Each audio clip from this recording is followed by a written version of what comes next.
নমস্কার বন্ধুরা, তোমরা সবাই কেমন আছো? আশা করি ভালোই আছো। আমিও ভালো আছি। তো সন্ধেবেলা থেকেই পিৎজা খাওয়ার জন্য মনটা খুব আকুপাকু করছিল। আমার ঘরে তো পিৎজা ব্রেড ছিল, কিন্তু এই গরমের মধ্যে আবার কে বানাবে, তাই আর বানাইনি, দোকান থেকে অর্ডার করে নিয়েছি।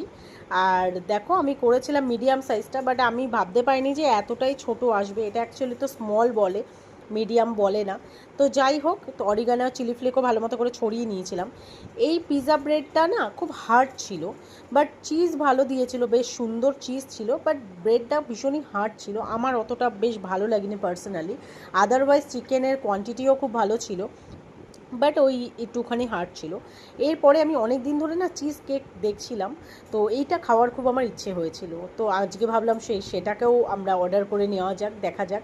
তো চিজ কেক অর্ডার করেছিলাম, তার সঙ্গে ব্লুবেরি ছিল, আর এই একটা পেস্ট্রি অর্ডার করেছিলাম, জানি না এটার নাম কি। আর তার সঙ্গে ক্রোজন অর্ডার করেছিলাম ম্যাঙ্গোর, এই সাইজটা এরকম এসেছিলো। এবার হচ্ছে, চলো এবার রিভিউ দেওয়া যাক। তো প্রথমেই যেটার কথা বলবো সেটা হলো ওই চিজ কেকটার কথা, যেটা খুব ভাইরাল। এই চিজ কেকটা সত্যি বলতে আমি এর মধ্যে শুধু বিস্কিটের টেস্ট পেয়েছি, চিজের তো কোনো টেস্ট পাইনি। আর একদম খুব হার্ড ছিল এটাও, খুব এমন নরম ছিল না। তারপরে এই ব্লুবেরি পেস্ট্রিটা, এটা আমার মোটামুটি ভালো লেগেছে, বাট এটার মধ্যে থেকেও বেশ বিস্কিটই বেশি গন্ধ আসছিল, ফ্লেভার আসছিল, সরি। আর তারপরে এই যে পেস্ট্রিটা, এটা মোটামুটি ভালোই ছিল। এটাতে পুরো ফ্লেভারটা কেমন আসছিলো না, কফির ফ্লেভার আসছিলো, পুরো মনে হচ্ছিলো আমি কফি খাচ্ছি। বাট এটা বেশ নরম ছিল, বেশ সুন্দর ছিল।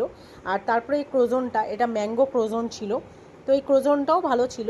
অনেকক্ষণ পর যেহেতু খাচ্ছিলাম, তাই একটুখানি ঠান্ডা হয়ে গিয়েছিল, বাট এই ক্রোজনটা ওভারঅল আমার ভালো লেগেছে। তো যাই হোক ফ্রেন্ড, আজ এই পর্যন্তই। ভালো লাগলে প্লিজ একটা লাইক করে দিও অ্যান্ড চ্যানেলটা সাবস্ক্রাইব। দেখা হবে আবার একটা অন্য ভিডিওতে, ততক্ষণের জন্য টাটা।